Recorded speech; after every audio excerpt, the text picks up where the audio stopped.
Reminds me, I have to correct your stream title. It was based on a now retracted article that was totally off from the actual release Dem demands. Was it?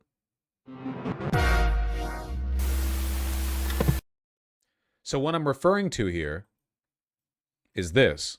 Democrats seem to have softened their demand that federal immigration officers be banned from wearing masks when making deportation arrests. Remember what happened here, okay? Continued funding for the Department of Homeland Security has been decoupled from the funding package that went through a couple of days ago. Dems decoupled it so that it could be argued for separately.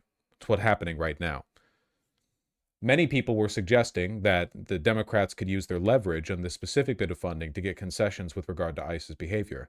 I, very cynically, said the Dems aren't going to do shit because they're pussy-ass bitches. Bitch-ass pussies, even. The House Minority Leader, Rep. Hakeem Jeffries, said this party's position was that, quote, no masks should be deployed in an arbitrary and capricious fashion. Senator Chuck Schumer, the Minority Leader, said that masks should only be used in extraordinary circumstances. Wow.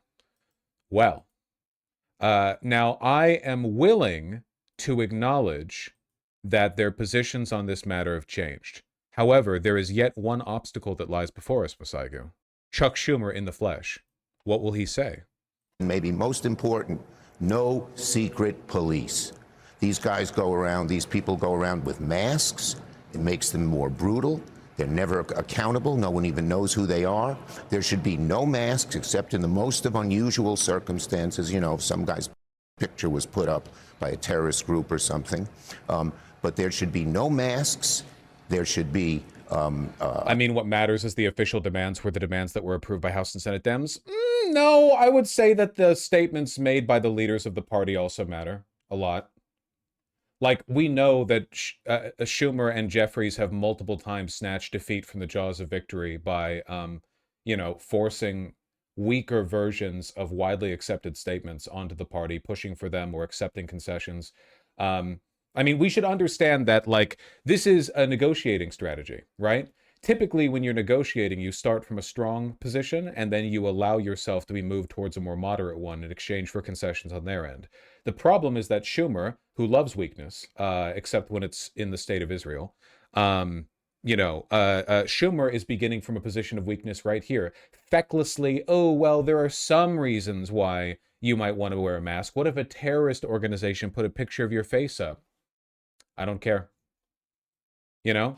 I'd say that matters a lot, actually. We'll go over the official requested changes in the Dem propositions, but the fact that Schumer is preemptively capitulating, which, by the way, guys, they always do this. Republicans literally never do that. You will never, ever see a Republican at a podium with the news, whatever else, say, well, okay, here are some concessions we can make, or preemptively, like, I can understand some things that they might be right on. They never, ever do it. Democrats very often do, or Schumer and Jeffries often do. There should be cameras. Everyone should have cameras, and there should be rules on how they use them. And they have to have regular uniforms, not all the stuff they're wearing. But we cannot have secret police. And we cannot, Johnson, the speaker, has said he wants to keep the masks. Well, I guarantee you, when you go down to his district in Louisiana, the sheriffs and police are identified, fully identified with their name and their number. Right. That has to happen across America to prevent these rogue forces from terrorizing cities.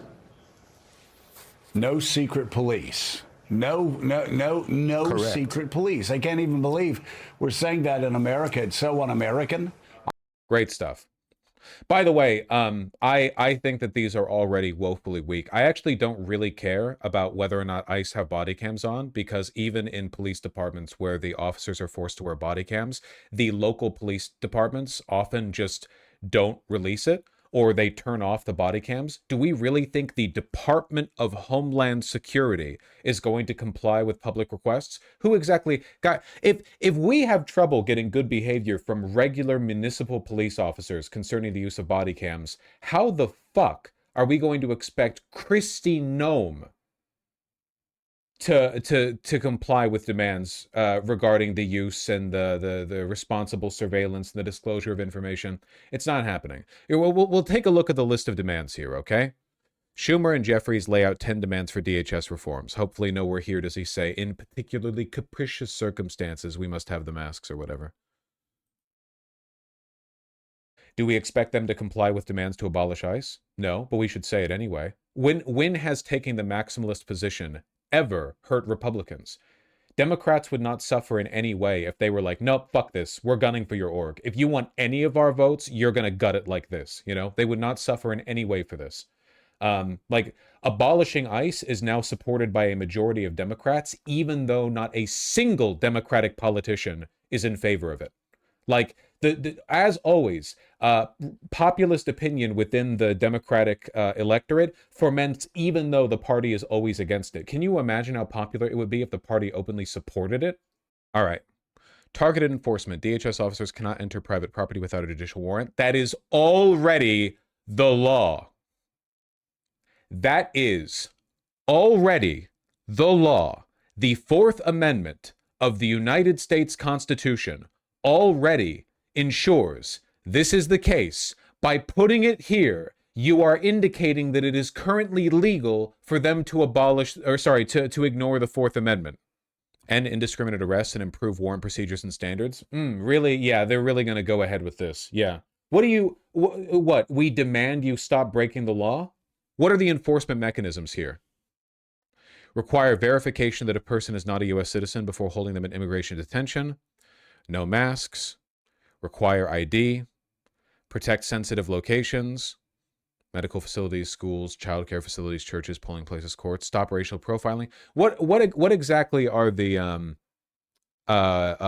consequences if they don't change their behavior? Out of curiosity, I'm wondering. Uphold use of force standards. Again, if they're already ignoring use of force standards, how is reiterating them going to change anything? They're already breaking their own rules. What are you going to do to encourage them to uphold them? What is that going to do? They're already violating them. You're just reminding them. They know they're violating them. They're aware of that. Ensure state and local coordination and oversight. Build safeguards into the system. Oh yeah, sure. Body cameras for accountability, not tracking. No paramilitary police. Yeah. Anyway, none of this is actual strongly worded letter. Yeah. Honestly, the Republicans should just go ahead with all this. It's not like any of it's enforceable. It's not like any of this is going to fucking happen. We believe Congress needs to enact the following guardrails. Hey, I've got a crazy idea. You're not going to believe it, okay?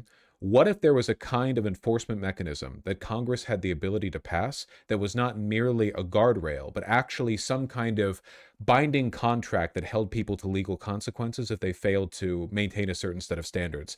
Like, you have a bill and then you turn it into I'm struggling with the word here, but it's some kind of, and when you make it and when it's passed, this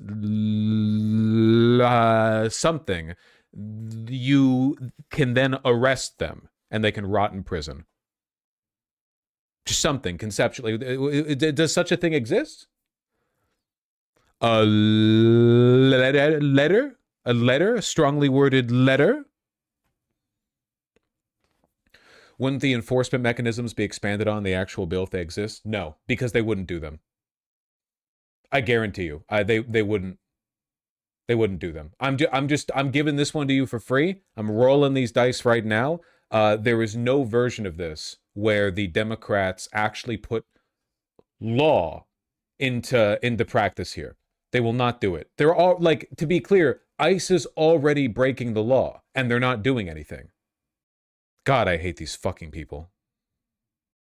I would encourage everyone to wait and see what actually happens with the negotiations. Sure, but if you wanted to jump the gun and preemptively guess that the Democrats are going to be pathetic and servile, then you would have been right every time it's ever happened for the past, 10 years, at least. Longer than 10 years, but at least 10 years. So I'm just anything could happen, but inertia's really leaning on the side of the Dems not doing anything. They're going to put forward these fucking guardrails, and then nothing's going to change. And Schumer is going to say, I am deeply concerned about the lack of oversight in Kristi Noem's DHS. This version of ICE is refusing to follow their own norms and procedures. And then nothing will happen. As always, the only actual work that's been done over the past few months has been done by the fair people of Minnesota. New York Times piece on the whole administrative warrant thing. I'm going to lose my fucking mind. Does ICE need a warrant to enter your home? Yes. Up until now, immigration officers were trained that they cannot enter homes without a judicial warrant. Yeah, because that's the law. But as our immigration reporter, Hamed Alizez, explains, the Trump admin has a different idea. It's not a different idea. It's the wrong one. It's the wrong idea. This is wrong. Journalism is not when you point to one guy breaking the law and the other guy upholding the law and go, well, these guys have different ideas about the law. You have to go find out what the law is. And we know what the law is. It's been known. Show the warrant first. Historically, ICE officers have been trained and told that they cannot enter homes without a judicial warrant because of the Fourth Amendment's protection of unreasonable search and seizure inside of a home. Advocates have told immigrants to not open the door. So typically, ICE officers have waited outside of somebody's home. They've waited for people to go to work. But what we've seen so far in Minnesota is officers entering homes with just this piece of paper, an administrative warrant. There's one key difference between a judicial warrant and an administrative warrant. A pretty big one. A judicial arrest warrant is signed by a judge. An administrative warrant, however, is filled out by ICE. Right, it's not actually a warrant, because that's not what a warrant is. Administrative warrant is a fake term. That's not a real thing. Warrants are signed by judges. The term administrative warrant, it means nothing. Did you know that ICE approved this ICE operation? Wow, thank you. Thank you. Thank you. Thank you. Thank you very much. ICE has always issued administrative warrants if someone's been ordered deported from the country. But historically, just this administrative warrant does not allow you to enter somebody's home to make. Historically, did something change? Did the law change? I think all of these people should be tried and sent to prison regardless of the outcome of the trial. What I hate them so fucking much. I can't say how much I hate the ubiquitous complicity both within the media and the Democratic Party to pretend that there was some kind of new legal interpretation that allowed them to break into homes without a judicial warrant when it is unambiguously a violation of the Fourth Amendment. And it's just it's the fucking Constitution, dude. Make an arrest. Now the Trump administration is essentially saying, well, our understanding is that you can enforce the immigration laws of the country under an administrative order. You cannot enter a house with an administrative warrant because that's fake. That's not a real thing. You can't. Your understanding is a lie. It's wrong. If you have an administrative warrant, that's what we think. This is a real game changer. No, it's not. Game changer would imply something has changed. Nothing has changed. They're just violating the law. Yeah, again, it's like Epstein everywhere. Epstein, man. They're all on the same fucking team. Can somebody explain to me, without using the words deep or state, why the New York Times, which has some of the most well-educated constitutional scholars, informants, and consultants in the world, right, providing information with the writing of the articles here and so on, can somebody explain to me why they are all in on pretending that the Trump administration is simply engaging in a different legal interpretation here? Epstein was a game changer when it came to how you could treat children. That's literally what they're doing. Up until the raid on Little St. James, people thought it was illegal to touch kids. What thought it was? But NYT? What do you mean by that? What? Until? What? For ICE officers who have been frustrated that immigrants are hiding out in their homes, they're not answering the door. This is really something that will undoubtedly be challenged. It's illegal. It doesn't need to be challenged. The people doing it need to be arrested. If there's a serial murderer, you do not need jurisprudence challenging the viability of their behavior or whatever, the legal viability, okay? They're murdering people, you just arrest them. You just arrest the ICE agents. Ideally, you too. You can go in the same cell. Undoubtedly be challenged. The judge's approval of a warrant is absolutely critical when they are entering your home without your consent. So this is going to be a major question when this issue comes to court. No, it isn't. It's not a question. We have the answer. The reason why prior to this judicial warrants were required was not because of guesswork. We already have jurisprudence on this issue. The idea that you need a judicial warrant in order to break into a person's house without their consent, this is not new information. Whether or not an employee of the federal government is allowed to sign a document that allows an officer to enter a home. No, they're not. Isn't it so cool that the deep state told the New York Times that in this video they could not actually challenge the theory? Hey, we want you to cover this, but make sure you never point out that what Trump and his goonies are doing is wrong. Goons, lackeys, sorry. Never, like, you can't actually say it's illegal. You know, you have to call it a cool, bold new interpretation of the law, of the Fourth Amendment. Are there any deep state unbelievers in chat that I can like make fun of here? I just like the idea that these people like are organically arriving at this conclusion is absolutely delusional. And as far as I'm concerned, by the way, this degree of media complicity is treason. I think that in a fair court, you could very reasonably legally argue that the Republican Party is a terroristic organization that is engaged in high treason, in a systemic effort to undermine the Constitution, and that collaborators in the media would fall under the same category as people providing aid and comfort to the enemy in any other wartime, you know, any other instance of wartime. I 100% believe that. I'm so mad right now. I'm so angry. I'm not Fed posting. I don't know USA law. What is the connection between stand your ground laws and ice breaking without a warrant? Judges refuse to answer it because they know what the answer is. I'm being serious. For years now, for decades, especially since the rise in the popularity of no-knock raids, judges have consistently refused to give a clear answer when we all know what it is. And the reason they aren't, the reason they don't, is there are only two outcomes here, right? One answer is that a lot of cops start dying. And obviously the judges and the cops don't want that because they work closely together. The other answer is that stand your ground and, in fact, the Castle Doctrine are no longer valid in the United States. Once a judge rules on that, the answer, if they rule against self-defense, the answer then would be you could, if you wanted to, dress up as a cop and do anything you wanted. No amount of illegal behavior on your part would ever lead to martial action against you by the people around you. You could run around in a cop uniform. You could break into stores. You could just loot jewelry stores. You could shoot people. You could rape people on the street. It would not make a difference because the legal implication of what a judge's ruling on that issue would be that once you put on the uniform and are perceived to be a police officer, you are actually immune to the law and nothing changes that. So, judges have been ignoring this question for a while. Do they want it to be possible for cops to break the law or not? They've been avoiding this, you know? You think judges are afraid of what will come out of that ruling? Oh, of course, absolutely, yeah. Like, the trend over the past few decades is that right now it is legal for police to break the law. And they're worried because the only way to, like, solidly rule on that topic would either be to go, yeah, they can break the law, in which case society's basically done. Everyone, it's the purge.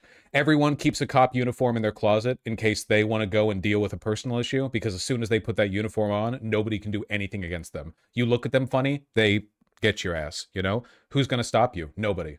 And on the other hand, right, judges really don't want to be the ones to say, yeah, if you cop engage in a no-knock warrant and you get got because of it, that's on you, sorry. Because as soon as they do that, they're going to be the target of like every fucking police union in the country. It would be a huge shit show. I'm serious though, if you want, go look at all of the court rulings that have followed acts of violence against police officers during no-knock raids or anything of the kind. Consistently, the judges refrain from providing clear guidance on this matter. They always legally address it as an edge issue or as a single issue rather than like broadly tackling the nature of the problem, if that makes sense, you know? Personally, I think that it should be illegal for cops to break the law. I know it's like, you know, controversial these days. If you don't live in America, you really don't know how bad it is here. It's not a joke. Police can do whatever they want. Not due to explicit judicial privilege, but rather due to implicit judicial I don't know what you'd call it, abstemiousness, like their unwillingness to rule. Like in the void of their ruling, they have given cops infinite permission to do what they want. It's really, really, really bad. And now we're seeing it with ICE. It's why you can't trust centrist Dems to fix this problem.